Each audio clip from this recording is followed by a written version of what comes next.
Hi friends, আশা করি আপনারা সবাই ভালো আছেন। আপনাদের সবার ভালোবাসা নিয়ে কিন্তু আজকে আবার একটা ইম্পর্টেন্ট গুরুত্বপূর্ণ ভিডিও নিয়েছি। সম্প্রতি কিন্তু চীন সফরে গেছিল ডক্টর ইউনূস, তাই তো? একদম তো উনি গিয়ে সেখানে ভারত সম্পর্কে কিছু বা সেভেন সিস্টার নিয়ে কিছু বক্তব্য বলেছেন। রেখেছেন। এবং চিকেন নেক সম্পর্কে চিকেন নেক সম্পর্ক সেটা নিয়েই কিন্তু বিশ্ব রাজনীতি তোলপাড়, তাই তো? তোলপাড় হয়ে গেছে। মানে কি বলেছেন সেটা আমরা দেখবো। এখন আমরা সেটা শুনিনি, চলুন দুজন এই সবাই মিলেই আমরা সেটা দেখে নিই।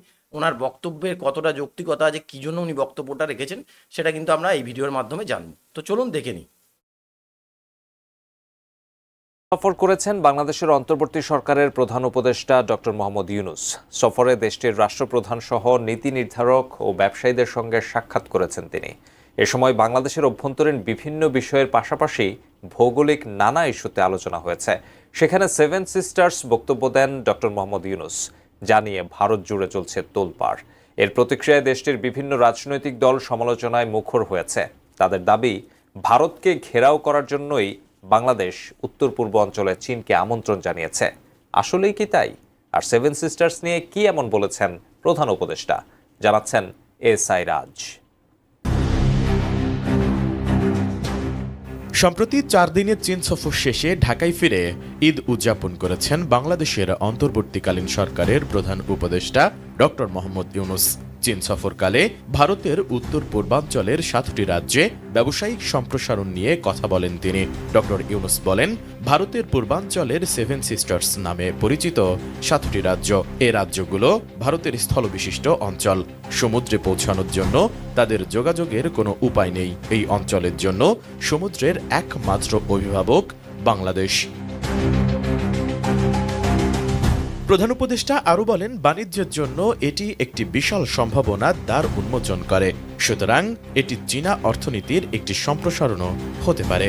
7 states of India, eastern part of India, called Seven Sisters. They are landlocked country, landlocked region of India.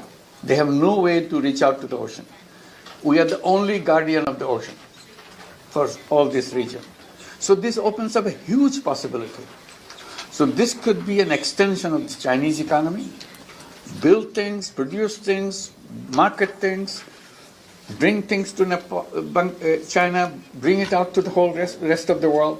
Doctor Mohammad ইউনূসের এই মন্তব্য নিয়ে ভারতের রাজনীতিবিদ, সাবেক আমলা ও নীতি নির্ধারকদের মাঝে ব্যাপক তোলপাড় শুরু হয়েছে। তারা বাংলাদেশের প্রধান উপদেষ্টার এমন বক্তব্যে রীতিমতো হতভম্ব।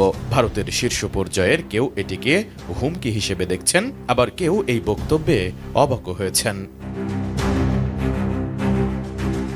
সব মশার বিরুদ্ধে সুরক্ষা দিতে এলো বসুন্ধরা এক্সট্রিম অ্যারোসল, মশার বিরুদ্ধে এক্সট্রিম সুরক্ষা।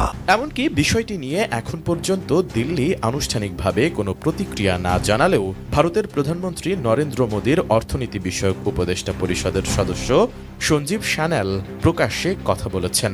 সামাজিক যোগাযোগ মাধ্যম এক্সে ডক্টর ইউনূসের বক্তব্য শেয়ার দিয়ে তিনি লিখেছেন, মজার বিষয় হলো ডক্টর ইউনূস চীনদের কাছে প্রকাশ্যে ভারতের 7টি রাজ্যকে স্থলাবিশিষ্ট বলে উল্লেখ করেছেন। বাংলাদেশে বিনিয়োগে চীনকে স্বাগত জানিয়েছেন, কিন্তু ভারতীয় রাজ্যগুলো স্থলবিশিষ্ট হওয়ার তাৎপর্য আসলে কি?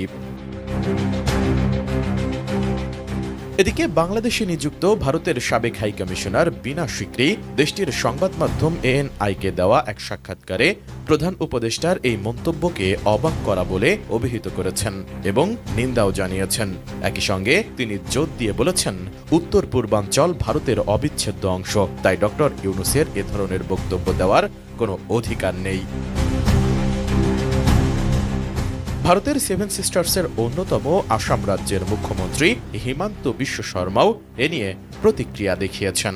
সামাজিক যোগাযোগ মাধ্যম এক্স পোস্টে তিনি লিখেছেন, মোহাম্মদ ইউনূস ভারতের উত্তর পূর্বাঞ্চলের 7টি রাজ্যকে ল্যান্ডলক উল্লেখ করে বাংলাদেশকে সমুদ্রের অভিভাবক হিসেবে স্থাপন করার বিবৃতিটি আপত্তিকর এবং তীব্রভাবে নিন্দনীয়। অন্যদিকে ডক্টর মোহাম্মদ ইউনূসের বক্তব্যের প্রতিক্রিয়া জানিয়েছে ভারতের প্রধান বিরোধী দল কংগ্রেসও। কংগ্রেসের পক্ষ থেকে এক্সে শেয়ার করা পোস্টে দলটির গণমাধ্যম ও প্রচার বিভাগের প্রধান পবন খেরা ডক্টর মোহাম্মদ ইউনূসের বক্তব্যকে উত্তর পূর্বাঞ্চলের নিরাপত্তার জন্য খুব বিপজ্জনক বলে অভিহিত করেছেন। এসআই রাজ, ডেস্ক রিপোর্ট, এটিএন নিউজ।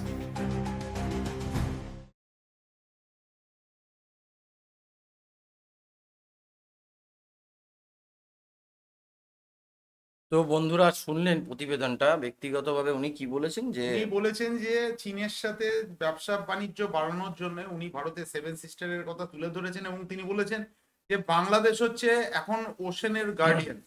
এখন উনি কি বলতে চেয়েছেন সেটা হ্যাঁ, কিন্তু আদৌ এখন- এটার মধ্যে মানে কোনো রকম ভারত বিদ্বেষী কথা আছে বা ভারতের শত্রুতা কোনো কথা আছে, উনি এই ব্যবসা বিষয়ে- বাণিজ্যের কথা সেটা বলতে পারবো না। তো আশা করি এই ভিডিওটার মাধ্যমে আপনারা কিছুটা ইনফরমেশন পেলেন। ভিডিও কেমন লেগেছে অবশ্যই আমাদের কমেন্ট করে জানাবেন। আমরা কিন্তু এই ধরনের ভিডিও আমাদের চ্যানেলে আনতে থাকি।